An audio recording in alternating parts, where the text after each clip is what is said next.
So stationary bike, yes. Prenatal yoga, yes. Kickboxing, no. HIIT cardio, maybe. Welcome back to my channel. My name's Anya, I'm a hypnobirthing teacher and my channel's here to support you through pregnancy, birth and motherhood. So in this video I'm going to be talking about exercise during pregnancy. So if you're really into your exercise or you're wondering how to stay fit and well during your pregnancy, I'm going to be talking about the exercises that are safe to do during pregnancy, as well as some do's and don'ts, which are really important to know. For most women, it's safe to engage in physical activity during pregnancy. There's no risk of premature labour, miscarriage or babies being born a low birth weight. However, later on in this video I'm going to be covering some exceptions to this, meaning when a woman should not engage in a physical activity. So please make sure that you stick around until the end of this video so that you find out what those exceptions are. I'm also going to discuss what exercises you can engage in and what precautionary measures you can take to stay safe.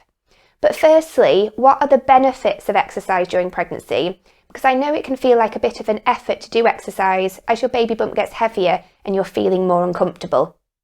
Maybe your back aches, your hips hurt, you can't sleep well at night, etc. I get it, I've been there myself. But exercise can actually alleviate the less pleasant sides of pregnancy, so let's dive into the main benefits. First of all, if you have backache or hip pain, doing pregnancy yoga and stretching exercises can help reduce this. If you're struggling with constipation during your pregnancy, exercise can help get your digestive system working better by increasing blood and oxygen flow around your body. Doing exercise outdoors in the daylight lowers melatonin levels, meaning you'll release more of that hormone at night time to help you sleep better. Women who exercise 2 to 3 times a week during pregnancy are less likely to develop postnatal depression, and that's because when you do exercise you release a hormone called endorphins, which helps to stabilise your mood. Regular exercise also decreases the chances of you getting gestational diabetes and high blood pressure, conditions which increase the likelihood of you needing a labour induction or a caesarean birth. You don't have to be a professional athlete to get active during pregnancy, so hopefully the benefits that I've just mentioned will help you to get started with exercise if you're not doing so already, or help you to continue to exercise if you already are exercising. Now let's talk about the types of exercises that are recommended during pregnancy. So in general, it's recommended that you engage in 150 minutes of exercise every week, and that's about 20 minutes per day. However, if you can't factor in 20 minutes of exercise every single day, doing 30 to 40 minutes 4 times a week is fine too.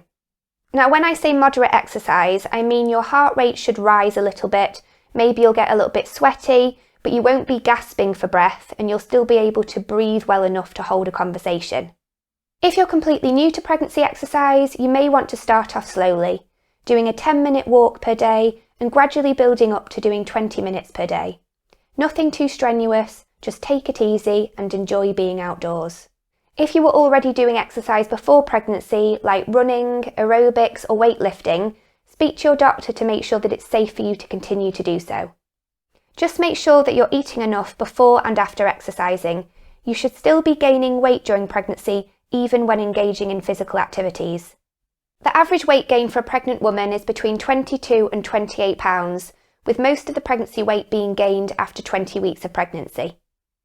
When exercising, just make sure that you're not doing a lot of jumping, and if you're jogging and running, make sure that you don't overdo it. That's because during pregnancy, joints and ligaments become more relaxed and loose, so knees and ankles are more prone to injury.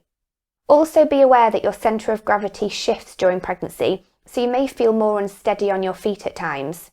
Make sure that you're not engaging in any physical activities which could put you at risk of falling or slipping. To avoid any accidents, doing things like swimming or water aerobics are great because they use a lot of muscle groups, but the water supports your weight and makes it easier and safer for you to move about. Just make sure that you're swimming in a safe place with other people around you and that you're close to the side of a pool if you get a leg cramp or something. Cycling is also a good exercise to do, but you may want to consider using a stationary bike rather than an outdoor bike, because if you use a bike outdoors, you're at risk of accidents due to cars, potholes or bumps in the road. Yoga and Pilates are also great for pregnancy. They reduce stress, which is great for your emotional well-being, and the slow breathing aspect of yoga and Pilates is a great preparation tool for breathing through contractions during labour. If you do decide to do yoga and Pilates, just make sure that you're doing moves that are safe for pregnancy. You wouldn't want to be doing any positions that involve you lying on your back for a prolonged period of time or involve you doing things like balancing on one leg, because that could put you and your baby at risk. Now I'm going to talk about the precautions you need to take when exercising. So remember to stay hydrated before, during and after exercising. Dehydration can cause dizziness, fainting, a racing heart, and it can also increase Braxton Hicks contractions in the second and third trimester. Also be aware of the temperature and the weather. So if it's a really hot day, doing exercise during pregnancy is not the best idea, unless you've got air conditioning and a fan in front of your face to keep you cool. Also, if it's really cold and icy outside, going for a walk may not be the best idea because you could slip and fall over. So if you do want to do some exercise on a cold day, you're best off doing something indoors where you can stay warm and you aren't at risk of falling. Also make sure that you're wearing lightweight clothing that is breathable and supportive. It doesn't have to be really fashionable, it just has to be comfortable. You'll also need a good sports bra and you'll have to wear comfortable sports shoes. It's also a good idea to wear a maternity belt to support your baby bump, and I'll link the one that I recommend in the video description below. Now, what exercises do you need to avoid during pregnancy? So you need to avoid contact sports such as football, rugby, hockey, boxing, because you're at risk of being injured by somebody else bumping into you or being pushed over. You're also at risk of being hit in the tummy. Also avoid any activity that could involve you falling, like skiing, horse riding, gymnastics, surfing, snowboarding or climbing. You also need to avoid any activity that involves diving, like cliff diving, skydiving or scuba diving. Now, the exercises that I said were safe to do during pregnancy are usually safe if you're pregnant with one baby, but if you're pregnant with twins or multiples, always check with your doctor first as to what exercise is considered safe for you to do. Walking is usually safe for all pregnancies, but please do check with your doctor first. So when is it best not to do exercise during pregnancy? So if you have a low-lying placenta or you've got something called placenta previa, which means that your placenta is lying on top of your cervix, that means that you're at risk of bleeding and bed rest may be advised, which means that exercise is not recommended. Also, if you have high blood pressure or a lung or heart problem, check with your doctor about what forms of exercise are safe. You may need extra medication to support an exercise regime. If you've got severe anemia, which is iron deficiency, you may be advised not to exercise because that can increase episodes of dizziness and fainting. And if you're at risk of preterm labour and that's linked to previous pregnancies, you may also be advised to not do certain exercises during pregnancy.